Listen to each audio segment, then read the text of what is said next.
Welcome to our 2023 Wildwood 36VBDS. Starting right in your back bumper here, if you just kind of reach in, pull that cap out of there, you'll find your sewer hose.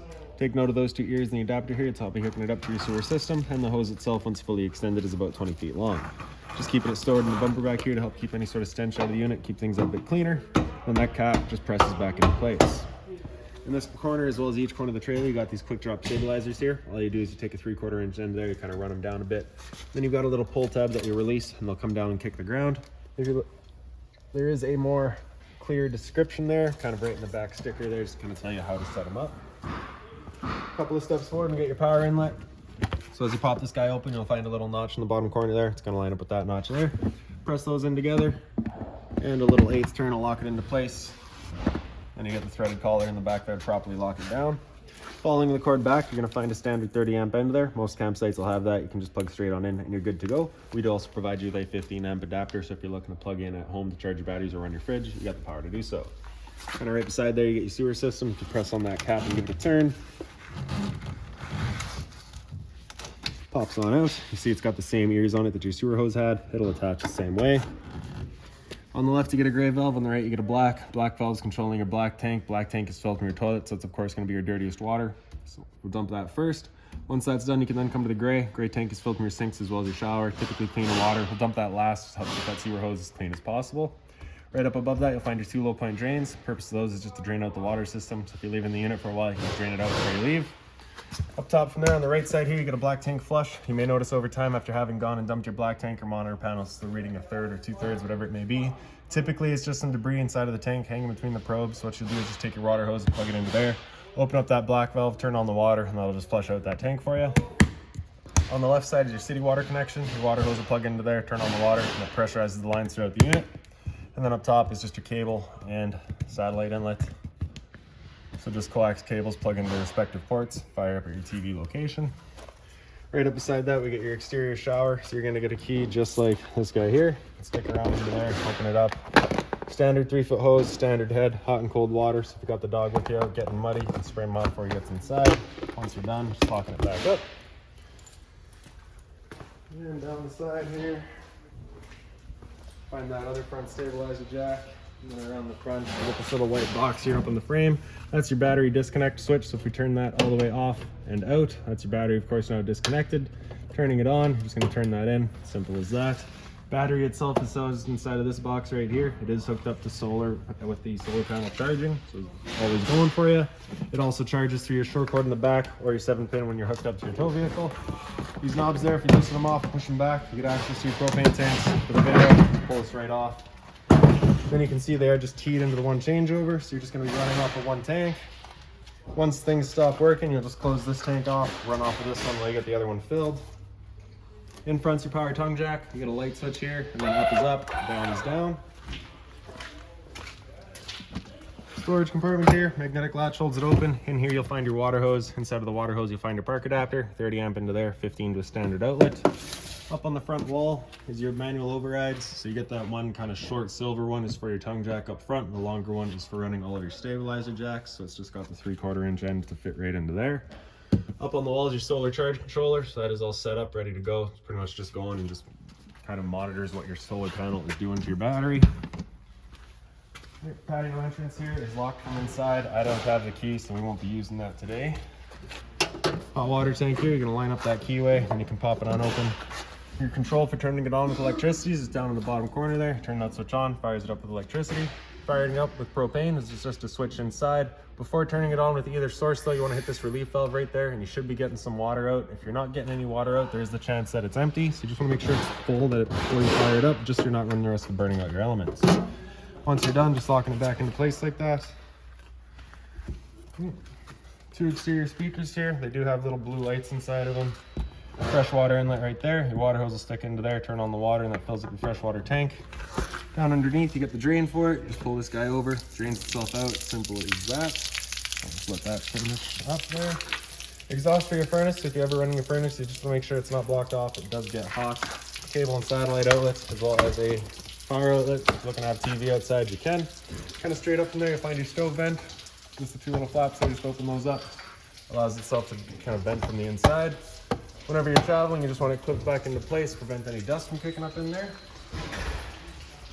And then right around to the back of the unit, you get your spare tire. Straight up from there, you'll find your pre-wired mount for a rear view or observation camera, as well as a pre-installed ladder receiver.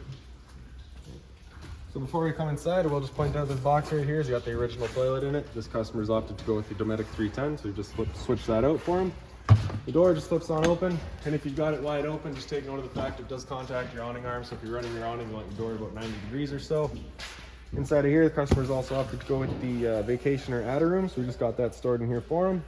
This binder here has got all of your owner's manuals, any remotes, anything like that for the unit, you'll find right in there. For the steps, you grab that handle, pull it straight on back, flip that last step over, and we can make our way inside. Straight up the wall from there, get your light switch.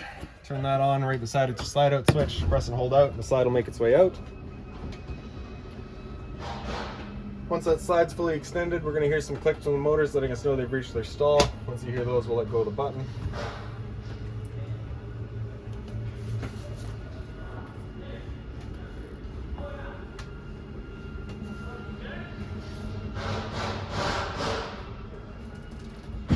There you go.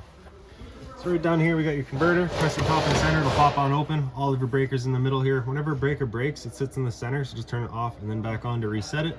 All of your fuses are on the right side. Whenever a fuse pops, you'll get a little red LED right beside it, letting you know exactly which one went. Up the wall from there, got kind of your TV stand, power outlet for it, as well as your cable and satellite outlets. Some storage down underneath. And your closet space back here. Blinds throughout the unit are all the slow rise styles, so you just kind of snap them and they run up. Bringing them down, they just kind of sit where you leave them. In your bed here, you do have the one reading light just in its own center push button. Then you get USB outlet as well as power outlet on either side.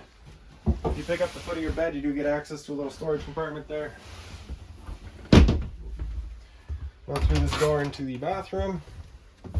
Your light switch is right up on the wall over here. GFI protected outlet kind of beside it. Test on the left, reset in the center. So if you have outlets that don't work, it's the first thing you should check. Hot and cold water there with the sink, of course. Then your medicine cabinet just kind of opens on up. You get this little tongue right there that holds on to this elastic here as your travel latch. Storage space there. And there's that Dometic 310 toilet. Flusher's just over on the right side. Storage underneath your sink is just open. Do be mindful of your drains and your water lines kind of in the back there. Into the shower, it's just a magnetic latch for it. You get your hot and cold water, of course, standard end hose. Above our heads is your roof vent. You're just turning that knob to open it up. Back corner, you get a switch to turn on the fan. Storage or closet space. Okay. Now into the front living space. So as we come through here, it's apparent that entering through your patio door is much easier. But I can just kind of reach around. We'll pop this slide out a little bit. And then we can kind of walk around and give you a better look at things.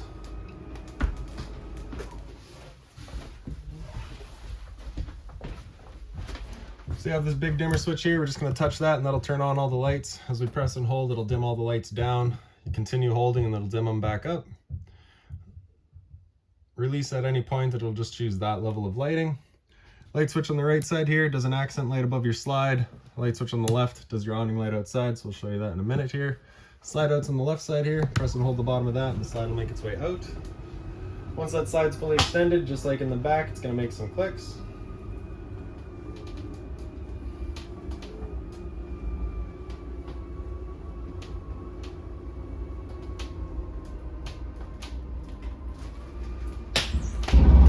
There we go. Your awning's on this switch here. Press and hold the bottom of that switch and it makes its way out. So while we're waiting on that, your patio door lock, that's just right here. Slide that up and then we can open up the door. With your assist handle, it just comes up and then 90 degrees it'll fall into place. Right. Now your awning, once that's fully extended, we're going to see a little black flap. There it is, and then the black metal tube, and we'll stop right there.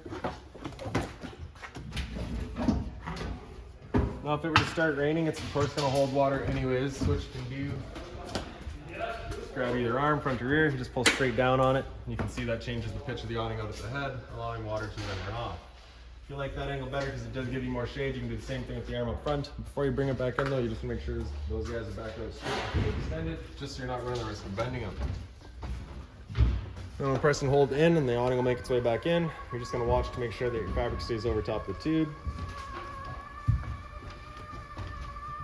Last thing to keep in mind with your awning is it does catch a lot of wind, so once you get up to about 15-20 kilometers an hour of wind, you want to bring it back in, again, just so you're not running the risk of bending your arms.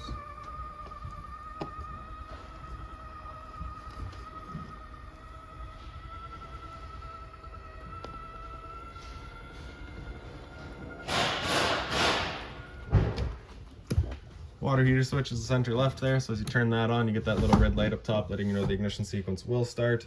Once that sequence is started, that light will go out. I'll try that 3 times. If after the 3rd try it hasn't fired up, that light's going to come on and stay on. At that point, just off and back on to reset it.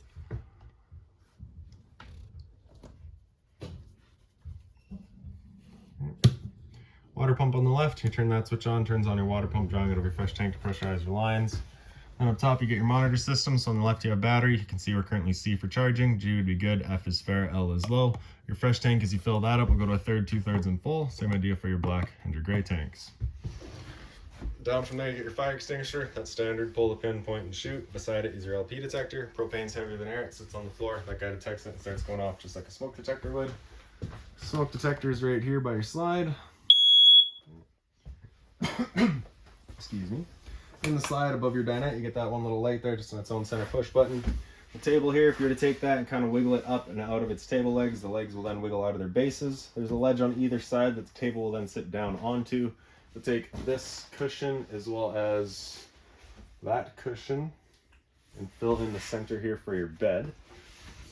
This piece right here is what they refer to as kind of their Versa Lounge piece. It's got these 2 little standoffs in the back that's sitting in that little pocket right now. You have the same pockets over on this side here, so you can flip that around to kind of expand your seating space at the couch. Same thing for the couch, you have that light up top there. And this little filler piece on the side, you can kind of throw that off to the side, pick up the bottom, and flip it down into its bed.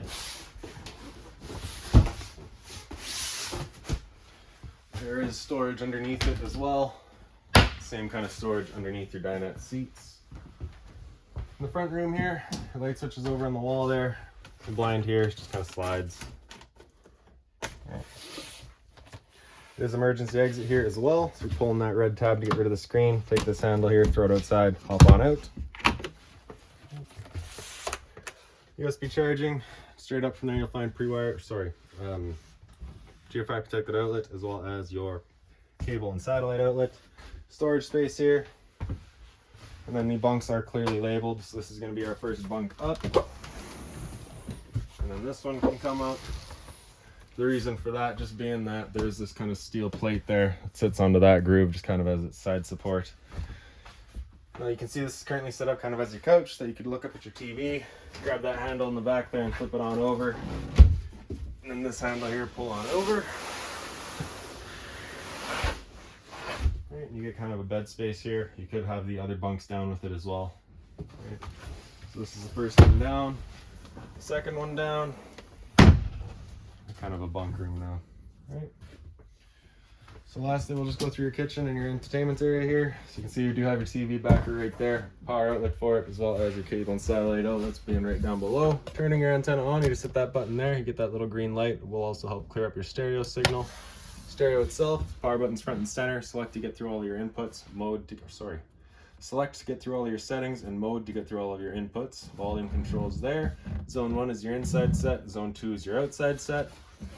For the fireplace, the power button's over on the right side. Center right, you have that bottom illumination color. In the center, you have the crystal color. Center left, you have your temps, low and high. And then on the far left, you have a timer of 30 minutes up to 9 hours. The readout just being right in that little screen there. Power button, turn it back off. Right. Hot and cold water at the sink, of course. And you do have the folding sink cover. Right up top here is a little push button light. Some storage space. More storage down underneath, as well as your active Susie. Right. Microwave's pretty standard, just like home. Range vent underneath it. Up you get the light, down you get the light as well as the fan. Flip that bifold cover over. Turn the little knob over to the little flame. You can see she fires right up. Once you're done, just turning them all off, letting them cool down, and then bringing that the cover back over it. For the oven, we just flip that open, turn that knob over to the little flame, hit the igniter again, and get that pilot light going. Once you have it going, you just hold the knob for another couple seconds, then you can release. The flame will then hold itself. Turn up to your desired temperature, and she fires right up. Once you're done, again, just turning it to off, but if you're traveling, you just want to make sure, once you're done, you can leave it at pilot, but if you're traveling, you want that right off. Right. Your fridge is 120 volt household, so you do need to be plugged in for it to be working. Right. And this little thing right here just screws into that hole right there while you've got everything closed as your travel latch.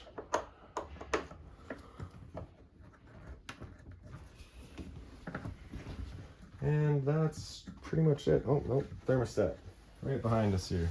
Press that bottom bar, it'll wake it up. Hit it again, will come into your fan speed. So fan low or fan high is, of course, just moving some air around. Cool high is going to have the high fan all the time. Cooling in and out is needed to achieve your target temperature. Same idea with cool low. Cool low autos, right? It's becoming an on-demand system where both the compressor and the fan will cut in and out as needed. Same idea on high, just now it's using the high fan. After cool high, it'll come down into heat. It'll turn off the air conditioner, turn on the furnace. Furnace is moving its air through all of your floor registers. After heat, you hit that bar again, it comes down into off. And if you were to have your air conditioner going, you've got two different options. You can have these two louvers here closed, in which case you'd be using all of our ceiling ducting to move the air, or you can open them up and it'll just dump all of its air into the living room here. So when you first get out to your campsite, you want these open, cool off this area as quickly as possible, then you can close them off and start moving the air throughout. Now, I do believe that's about it on this unit. If you've got any other questions on it, please feel free to give us a call, 204-237-7272.